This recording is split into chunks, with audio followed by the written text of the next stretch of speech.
Carta a los Colosenses, capítulo 1, versículo del 3 al 14.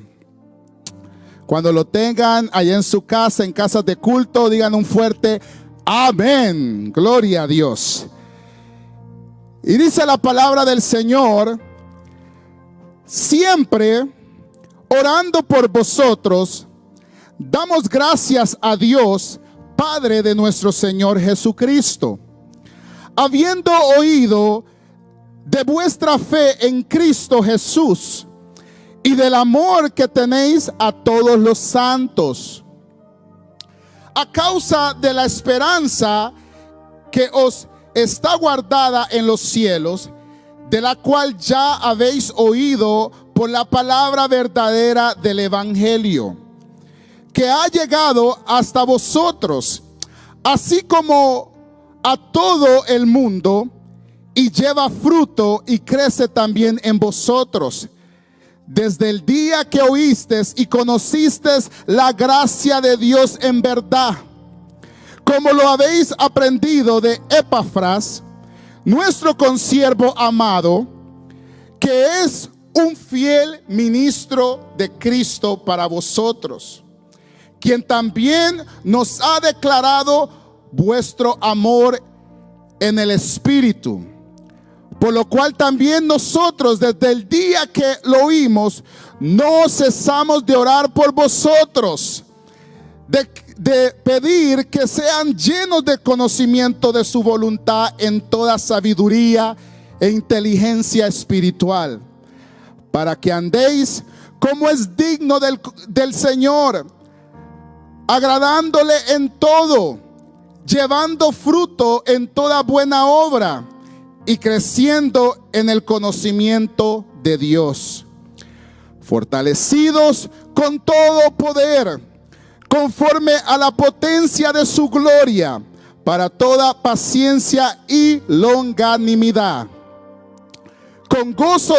dando gracias al Padre, que nos hizo aptos para participar de la herencia de los santos en luz, el cual nos ha librado de la potestad de las tinieblas y trasladado al reino de su amado Hijo, y en quien tenemos redención por su sangre, el perdón de pecados. Vamos a cerrar los ojos y vamos a orar. Y le decimos: Padre, te damos gracias en esta oportunidad que nos das.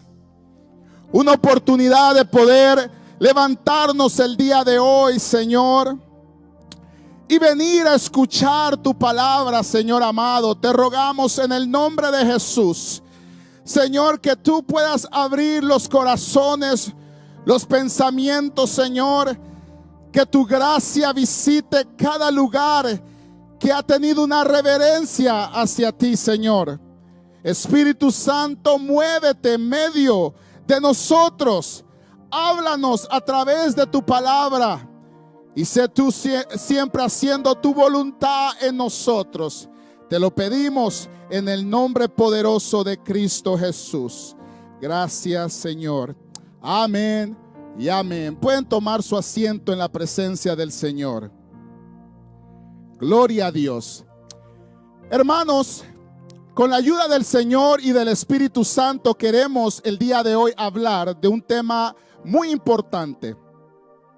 El tema le hemos puesto la iglesia de Colosenses, o la iglesia de los Colosenses. Cuando nosotros vemos la historia de la iglesia y leemos la palabra de Dios, vemos que Dios siempre ha dejado ejemplos para que su pueblo pueda dirigirse y hacer su voluntad. Cuando vemos la historia del pueblo de Israel, vemos la historia de las iglesias del primer siglo, vemos cómo la obra del Espíritu Santo comenzó a no solamente fortalecerles, pero a darles convicciones a ellos en medio de situaciones difíciles. Hoy, hermanos, queremos hablar de esta iglesia que estaba en una ciudad llamada Colosas. La iglesia de los colosenses estaba en una ciudad llamada Colosas, donde en ese lugar había sucedido tanta desgracia. Muchas personas habían dado el apodo a esa ciudad como la ciudad fantasma. Y le daban ese apodo o ese sobrenombre a esa ciudad porque en esos tiempos donde el evangelio llegó a esta ciudad estaba viviendo un momento caótico, un momento difícil, donde las personas en sí estaban huyendo de esa ciudad. Económicamente, esta ciudad no tenía recursos para sostener a las personas que vivían en ese lugar. Y cuando recorremos la Biblia, vemos que aún en esos momentos Dios siempre envía su palabra a tiempo y fuera de tiempo.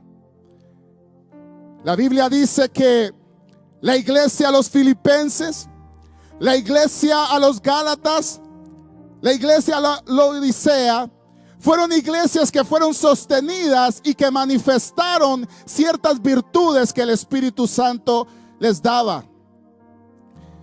También esta iglesia a los colosenses manifiesta en los versículos que nosotros leemos, manifiesta ciertas virtudes que también el Espíritu Santo les dio a ellos. Ahora, antes que yo le mencione las tres motivaciones que el Espíritu Santo le daba a esta iglesia, quiero decirle que esta iglesia no fue fundada por Pablo. Pablo claramente decía aquí que él estaba orando por esta iglesia y que esta iglesia despertaba un deseo en Pablo de orar por esta iglesia, porque a él le habían dado mención de estas cualidades que esta iglesia tenía, y que encima de esas cualidades Pablo quería también orarle al Señor para que le diera el entendimiento y el conocimiento de Dios. Nosotros, hermanos, como creyentes, podemos desarrollar buenas cualidades o buenas motivaciones. Las personas pueden ser muy serviciales, las personas pueden desarrollar una motivación en orar o leer la palabra o estudiar la palabra. Pero Pablo entendía que era muy importante que esta iglesia le añadiera también el conocimiento de Dios. Ahora usted puede decir, pero es que ellos ya tenían el conocimiento de Dios. Usted puede ver que Pablo discernía muy bien que ellos tenían muchas cosas, pero que él quería que ellos abundaran en ese conocimiento. Ahora, ¿quién fundó la iglesia de los colosenses? Los estudiosos dicen que Epafras, que incluso es mencionado en las cartas de los filipenses como Epafrodito, él fue el que llevó la semilla del evangelio a este lugar. Lo increíble de esto, hermanos, es que cuando una persona es revestida del Espíritu de Dios, cuando una persona ha recibido a Cristo Jesús genuinamente, puede ir al lugar donde todos quieren huir. Óigame bien. Puede ir al lugar donde todos están huyendo, pero él, porque lleva la palabra que da luz en las tinieblas, va seguro.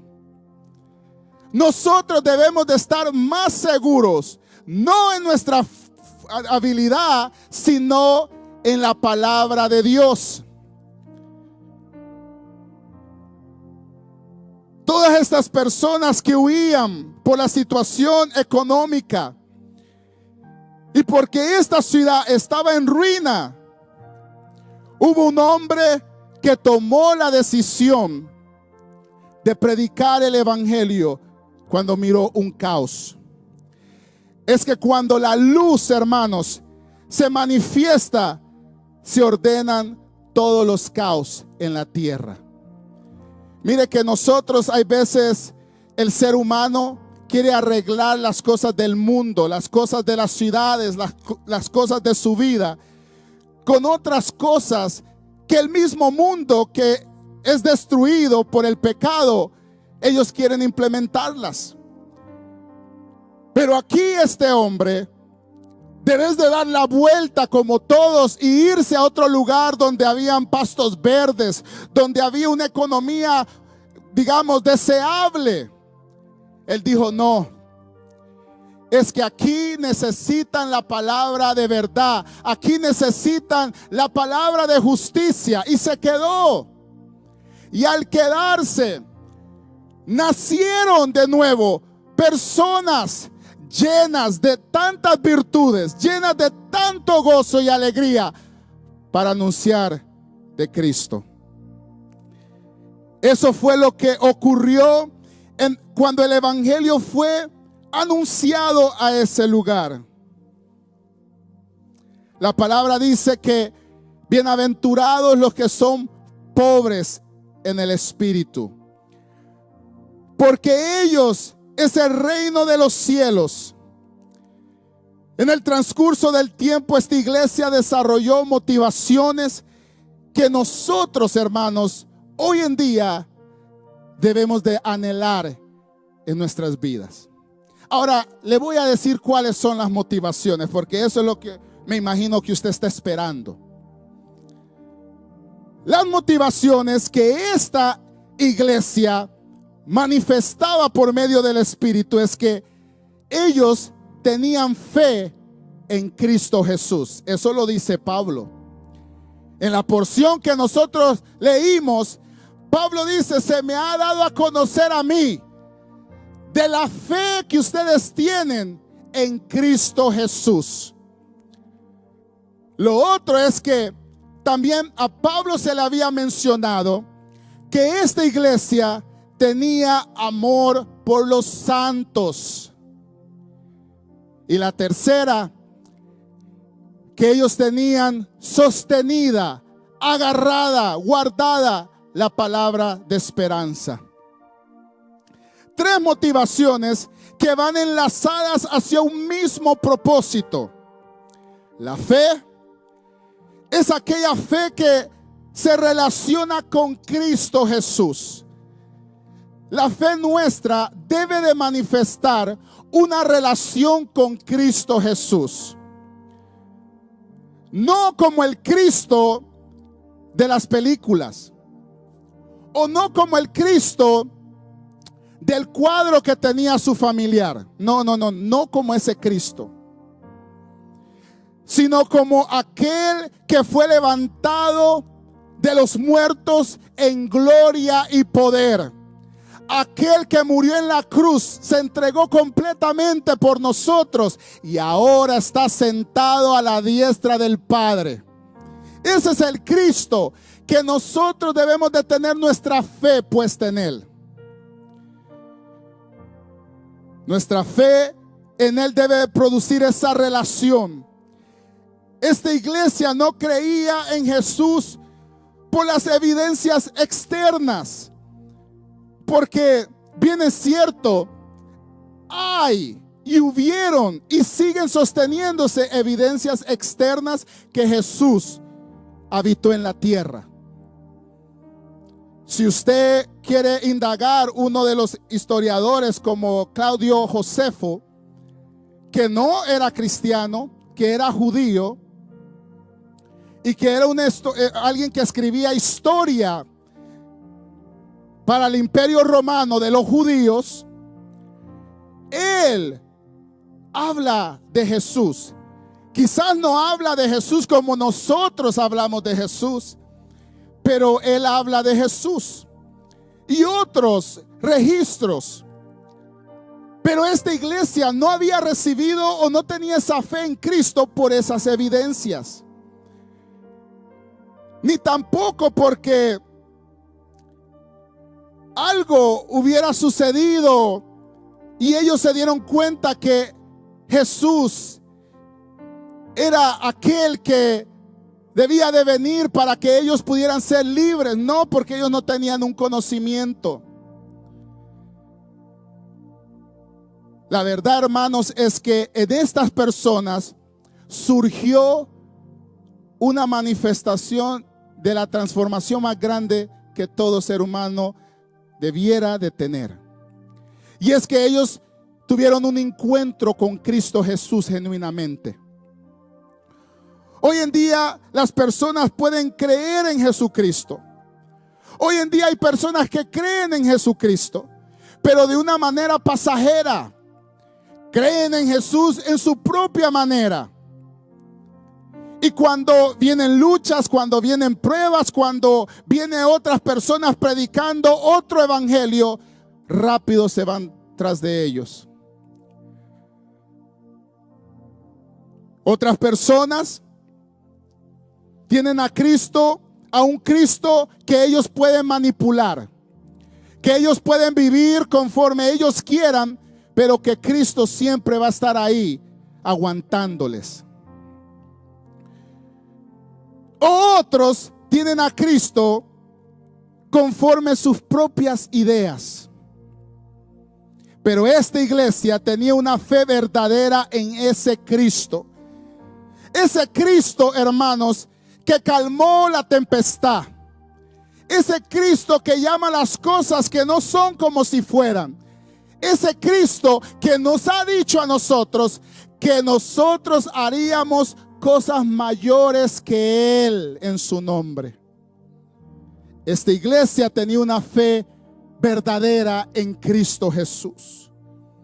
Nuestra fe tiene que ser estimulada por la relación que tenemos con Cristo. ¿Oyeron eso?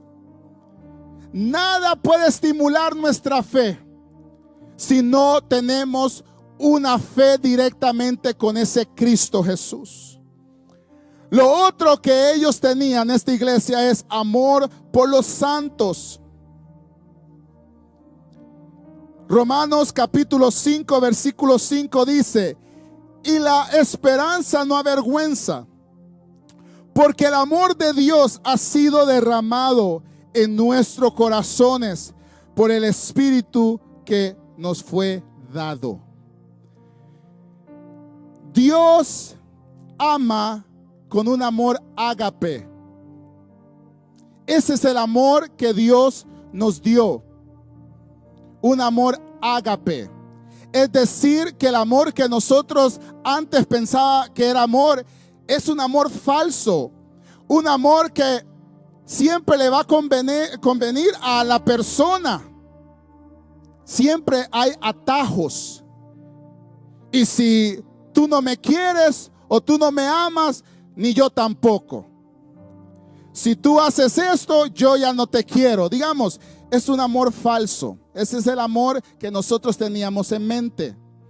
Pero cuando el amor verdadero, el amor ágape, que es el amor que todo lo soporta, que todo lo puede, que ama, aunque la persona le falla, aunque la persona le daña, aunque la persona lo rechace, ama. Ese amor fue derramado en el corazón de los creyentes. Entonces se me hace bien difícil cuando yo oigo o me doy cuenta de creyentes que no se aman, o personas en las iglesias que tienen sus grupitos y no quieren amar a otros porque quizás no se visten como ellos, no hablan como ellos, o no son de la misma high society de ellos. Esta iglesia amaba a los santos y a los que no eran tan santos. El amor lo manifestaban por medio de la necesidad que cada uno de ellos tenía. Ahora, el creyente tiene una necesidad. Todo creyente tiene una necesidad. Y es que otro creyente pueda amarle y extender misericordia a él. Pero el que no tiene a Cristo, él necesita algo, que nosotros tenemos la medicina para su problema. Y es que esa persona necesita de Cristo. Necesita que alguien le presente a Cristo. Necesita que alguien le anuncie a aquel que puede transformar todas las cosas. Cuando vemos del proyecto de Honduras, hermano, vemos lo que Dios va a hacer en el corazón de estas personas. De que muchas de estas personas, bien es cierto, quizás han oído de un Cristo vagamente. Quizás han oído de un Cristo de una manera errónea. Porque hoy en día parece ser que cualquiera predica el evangelio. Pero ellos van a ver a Cristo manifestarse en sus propias vidas. Porque van a ver personas que no los conocen. Personas que no tienen un beneficio a darles, pero que lo están haciendo por misericordia y porque el amor de Dios ha sido derramado en nosotros. Y ellos van a ver a Cristo en cada uno de aquellas personas que han podido extender su mano hacia ellos. Lo tercero, hermanos, es que hablaba Pablo de la esperanza. Esto de la esperanza es algo muy crítico. La esperanza cristiana es que el camino de Dios es el mejor y que la única manera que nosotros podemos encontrar paz real y el único gozo verdadero es cuando nosotros tenemos un encuentro real con Cristo Jesús. Mire, las personas pueden tener momentos alegres. Las personas pueden tener momentos saludables y alegres con sus familiares, con sus amigos. Pero no va a haber nada que te dé gozo en esta tierra, sino cuando nosotros estamos en la presencia del Señor. La palabra de Dios dice que en la presencia de Dios hay plenitud de gozo. Que la esperanza formaba en esta iglesia parte de la palabra verdadera del evangelio. Es decir, que la parte del evangelio que se nos fue predicada o predicado a nosotros. Quiero que me acompañe a la carta a los Efesios, capítulo 1, versículo del 13 al 14. Dice: en él también vosotros, habiendo oído la palabra de verdad, el evangelio de vuestra salvación, y habiendo creído en él, fuisteis sellados con el Espíritu Santo de la promesa, que es las arras de nuestra herencia hasta la redención de la posesión adquirida para alabanza de su gloria. Que no importa lo que pase aquí en la tierra, hermanos, esa esperanza no puede ser conmovida. Nosotros, hermanos, tenemos que tener nuestras esperanzas no en un presidente, no en un alcalde, no en una persona, no en su esposo, no en su esposa, no en sus hijos. Nosotros tenemos que tener nuestra esperanza en la bendita palabra de Dios.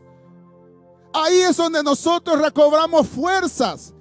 Ahí es donde nosotros, hermanos, podemos reenfocarnos en nuestro propósito de nuestras vidas. En la oración de Pablo para esta iglesia, él dice lo siguiente: para que andéis como es digno del Señor, agradándole en todo. Es que él sabía que las motivaciones son muy buenas. Digamos, la motivación de ellos, de que ellos tuvieran fe, excelente. La motivación que ellos amaban a los santos, que no miraban de menos a otros hermanitos, eso es muy bueno. Y la motivación de que ellos tenían esperanza, excelente. Pero todo eso tenía que contribuir, hermanos, en que ellos anduvieran como dignos para el Señor. Digamos, que no fuera solamente en la jaula de la iglesia, sino que fuera también allá afuera, donde somos cartas leídas al mundo, donde nuestro testimonio impacta la vida de otros, llevando fruto en toda buena obra y creciendo en el conocimiento de Dios. Mira, hermanos, llegamos a conocer a Dios por medio de su palabra, pero también llegamos a conocer a Dios en nuestra vivencia con Él. Aleluya. Cuando está pasando algo fuerte, debes de huir, usted se queda y espera en el Señor. Ahí llegamos a comprender el conocimiento. ¿Por qué? Porque llegamos a saber qué era el propósito de Dios. Y en la palabra, porque en la palabra es donde el Señor, como les decía en el principio, nos da ejemplos tanto del pueblo de Israel como las iglesias. Fortalecidos con todo poder conforme a la potencia de su gloria, para toda paciencia y longanimidad, con el gozo dando gracias al Padre que nos hizo apto para participar de la herencia de los santos en la luz. La esperanza, la fe, la esperanza y el amor son las tres virtudes principales de la vida cristiana. Nuestra fe tiene que ser en Cristo. Nuestro amor tiene que ser genuino por los otros santos. Y nuestra esperanza tiene que ser fundamentada en la bendita palabra de Dios. Hoy tú no tienes que seguir viviendo en ese caos. No tienes que estar viviendo siendo víctima del pecado. Hoy te has dado cuenta que existe y existió un redentor, que este discípulo Epafras había tenido un encuentro, y que ese mismo redentor, ese mismo que lo sacó de las tinieblas a la luz, cuando él vio ese caos en esa ciudad, él dijo: lo que yo he recibido, este lugar lo necesita. Lo que yo he recibido del Señor, este lugar lo necesita. Así como el Señor Jesucristo lo hizo por esa ciudad y por muchos eventos que se muestran en la palabra, y lo ha hecho con nuestras vidas, que bien es cierto, nuestras vidas antes de conocer al Señor eran un caos, pero Él vino a poner orden en nuestra existencia. Cristo lo puede hacer contigo también. Por eso Él es el único, y lo voy a decir, es el único que lo dice y lo puede hacer, porque otros lo pueden decir, pero no hacerlo. Él es el único que lo puede cumplir, el único que te puede decir: venid a mí los cansados y trabajados, y yo los haré descansar. Es el único que tiene la autoridad para decirlo y para cumplirlo. El hombre no lo puede hacer. El hombre te lo puede decir, pero te puede fallar en el transcurso del tiempo. Pero Cristo, hasta el día de hoy, sigue liberando a las personas. Hasta el día de hoy su palabra sigue siendo fiel. La palabra de Dios dice que reinos pasarán, pero su palabra no pasará. Estará firme siempre. Por eso, si tú el día de hoy tienes un caos en tu vida está en caos, sea por el pecado o sea por el rechazo que has recibido, por el maltrato, hay alguien que te dice: ven a mí si estás cansado y cansada. Ven a mí si estás trabajado, si ya no sientes fuerza para seguir. Yo te haré descansar. Yo te daré el descanso que necesitas y la fortaleza para que continúes tu vida. Y te darás cuenta que no solamente hay propósitos en el Señor, sino que también tu alrededor, las personas alrededor de ti, las personas que tú conoces, también serán beneficiadas de esa gloria que va de gloria en gloria. Yo quisiera que tú en casa puedas cerrar tus ojos en este momento. Cierra tus ojos en este momento. Este es un momento donde tú puedes ser sincero delante de la presencia de Dios.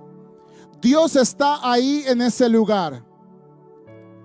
Puedes estar tú quizás solo en tu cuarto, o pueden estar en una sala de un hogar. El Espíritu de Dios está en ese lugar y está para liberar, está para perdonar y está para restaurar. Yo quisiera hacer una oración, la oración más poderosa y más importante de tu vida. Si tú quieres acompañarme a hacer esta oración, lo puedes hacer en este momento. Cierra tus ojos y dile: Señor Jesús, reconozco que mi vida está en un caos, pero hoy me doy cuenta cómo esta iglesia de los Colosenses pudieron ser transformados en medio de ese caos. Hoy, Señor Jesús, te recibo como mi Señor y mi Salvador. Te pido perdón por mis pecados, por mis errores, y ayúdame a vivir con fe, en amor y en esperanza. En el nombre de Cristo Jesús.